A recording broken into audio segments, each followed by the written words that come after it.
it's Taylor Silverduke, registered dietitian specializing in celiac, and today I want to dive into some common questions I get around the holiday season and holiday dinners and how to stay safe as someone who needs to be strictly gluten-free and avoid cross-contact. So if you're not familiar, again, I'm a registered dietitian specializing in celiac, and I've also been living with celiac for over 10 years, so I've got a lot of experience under my belt in both living with celiac and dealing with a lot of holiday dinners myself, and also helping a lot of my celiac clients through it. So let's talk about the first question that I want to address, which is someone saying basically they don't get symptoms, do they really need to worry about cross-contact? So unfortunately, if you've been officially diagnosed with celiac disease, then you absolutely need to avoid cross-contact, whether you've got outward symptoms or not. I know oftentimes I'll hear from a lot of people who either feel like they've got silent celiac or they're asymptomatic, or even people who feel like they've got a mild reaction to gluten as a celiac,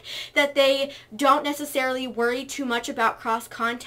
However, if you have celiac disease, this is something that you absolutely need to be worried about. Just because you aren't reacting or you aren't sensing a strong reaction doesn't necessarily mean that damage is not being done. So make sure that you're doing your best to avoid gluten and cross-contact as recommended by your celiac healthcare provider, or as is generally recommended for people with celiac disease this holiday season. That said, the next question that I often get is, can I eat the outside of a gluten-stuffed turkey if I know that the outside did not touch gluten? So this is something that is a really tricky situation to be in, especially because I've been in the situation myself where I've been like, should I do it? Should I not do it? In this case, I had a family member who took a lot of precautions to help keep me safe, but they thought that I would just be able to pick on the outside of the turkey, and they still stuffed the turkey with gluten. And unfortunately, as a celiac dietitian, my recommendation is to say no. Please do not eat a turkey that has been stuffed with gluten, even if you know that the outside did not touch gluten. This is a very high risk scenario, and there's no way to really know that gluten never touched the outside of the turkey if it was stuffed with gluten. Accidents happen. People might not realize that gluten ended up touching the outside. It's just too easy for gluten to be transferred in this scenario to the outside of the turkey, whether it was during basting, stuffing, temping the turkey, what have you. So this is really not recommended, unfortunately. So please make sure if you are eating the turkey that the turkey was gluten-free, was not stuffed with gluten, and was made with precautions that keep the turkey safe from cross-contact with gluten. The next question that I often hear is, can I eat around the pie crust? Sometimes I'll hear this from a family member where they'll ask me if I can just eat, the filling and just avoid the crust. I've gotten that question many times. And sometimes this is a question that I get from other celiacs who are genuinely curious, if you can just have the filling, since it's not sometimes directly touching the crust. So if you just scoop off of the top and you make sure you don't dig into the crust, is that safe? Unfortunately, just like with the turkey stuffed with gluten, this is also a high risk scenario, and again, there's no way to know that the filling never touched gluten and is safe. And it really is too easy to accidentally scoop or touch the crust, even in your best efforts to avoid it. So in this case, in my opinion, as a celiac dietitian, the answer is no. I would not say that it is safe for someone with celiac disease to eat around the pie crust if that pie crust contains gluten. The next question I often get, and this is a conversation I often have with a lot of my clients, is, I don't want to talk about my celiac disease. What can I do if it's brought up? So I want to hold space for the fact that it can be hard to have to disclose the fact that you have celiac disease, the fact that you have an autoimmune disease in a variety of settings, even in family settings or settings with friends. So it is a difficult thing to have to deal with, and it can feel really cumbersome to constantly have to talk about it, constantly have to bring awareness to it, constantly have to always be educating, and always be keeping your mind alert and, just sharing about it.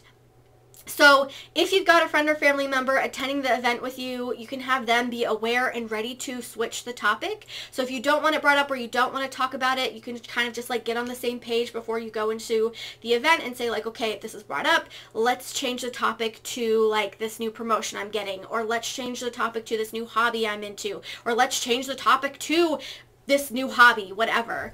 And or you can potentially come up with a quick response to anticipated questions and then change the topic to something you're interested in. So something like, no, I can't eat that, but by the way, did you know that Yellowstone Park has a super volcano? And then like go off about the super volcano in Yellowstone Park.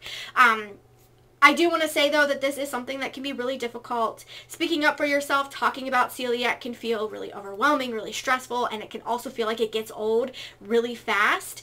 And I don't know that I have any solutions for that aside from it does suck. And if you're feeling this way, you're feeling like you don't want to talk about it, you're feeling like you're just over it. I've been there. A lot of celiacs have been there, and it's hard.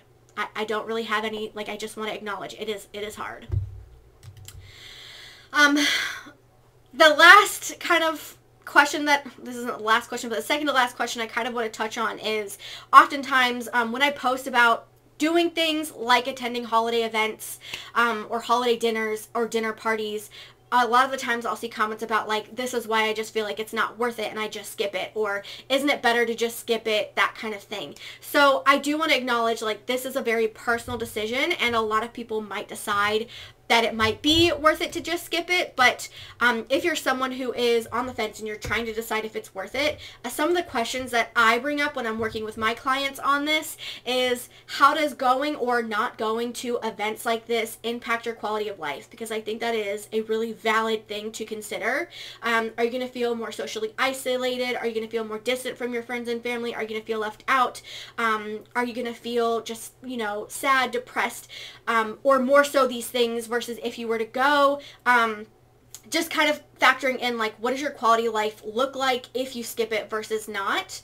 Also consider what choice supports your values. So if you're someone who really has strong family or friendship values and you decide that you're going to skip these kinds of events, that incongruency in your values can potentially cause a lot of discourse, a lot of discomfort, a lot of unhappiness or unfulfillment or what have you. So just kind of paying attention to what are your values and does a decision to skip this kind of event align with those values or not. It's up to you. It's up to you and how you feel and where your values lie, but it is something to consider.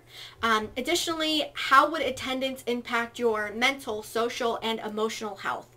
I know I talked about, you know, does this align with your values? I talked about how does it impact your quality of life? But also, you know, regardless of that, if this is something that is going to be mentally taxing or socially taxing or emotionally taxing or have negative mental, social, and emotional consequences, then, you know, maybe it's not worth it. Versus if it's going to have positive mental consequences or positive social and emotional impacts, maybe it is worth it. So those are things to consider. And then finally, something that I really like to draw attention to in a lot of different spaces is when it comes to this, is this a choice rooted in caution? So are you making this choice because it is the better choice for you truly? Or are you making this choice rooted in fear? So are you, you know, really stressed out because you don't believe that it's possible for you to be able to participate in these scenarios safely? Do you believe that it's not possible for you to participate in these scenarios and teach your friends and family how to cook for you safely? Like, are there things that are happening here that are more fear-based versus is this decision really made from an informed place? So those are some things that I would potentially consider if this is something that you are thinking about. If you're trying to decide, is it better to skip it or not? Maybe consider some of those questions, but I can't really decide that for you because you are the expert in yourself. You know what's going to be the best decision for yourself, and so I really want to empower you to make the best decision for yourself. Whatever that is, it's valid, and I want to support you in that, but see, these are just some of the questions that I might bring up if I'm talking about this with a client that might be helpful for you. And the last question that I want to touch on, and I've gotten this from celiacs, and I've also gotten this from plenty of, just members and attendees of different holiday events, is can I just scrape the gluten off my food? And I feel like depending on where you're at, this is a very clear answer, but the answer is no. If gluten has touched your food, your best bet is to get new uncontaminated food. Be sure to bring, and this is why when I'm going to holiday events, I'm sure to bring extra food, but be sure to bring extra food or set aside extra servings of gluten-free food in case this happens, because it could potentially happen. I can't tell you how many times someone's accidentally touched my food with their gluten-filled fork, or they've like put their hands on my plate when they shouldn't have, and there's just a lot of adapting that friends and family have to do, and that everyone has to do to kind of just start to learn to keep you safe. So these things can happen, and kind of planning for that, making sure, again, you're setting aside extra food, you're bringing extra food just in case something happens. But no, you cannot scrape the gluten off of your food. That's a no.